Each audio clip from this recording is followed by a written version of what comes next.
Thật quá khó chịu khi mẫu sofa tân cổ điển sang trọng và đẳng cấp lại bị bong tróc, nổ rạn và bẩn sau một khoảng thời gian sử dụng. Bạn đang cần tìm một đơn vị uy tín để bọc lại sofa cho gia đình mình. Tại Savilac, chúng tôi mang đến dịch vụ bọc lại sofa chuyên nghiệp, giúp phục hồi vẻ đẹp và đẳng cấp cho không gian gia đình bạn. Quy trình thực hiện tỉ mỉ và chuyên nghiệp.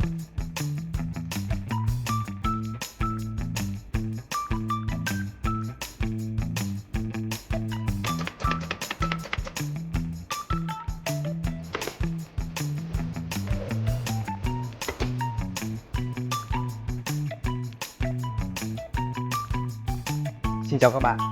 Sau khi bọc lại và hoàn thiện bộ sofa, hôm nay Savilac đã bàn giao bộ sofa tân cổ điển đến 302 Giấy, Hà Nội. Các bạn cùng chiêm ngưỡng bộ sofa sau khi chúng mình hoàn thiện bọc xong.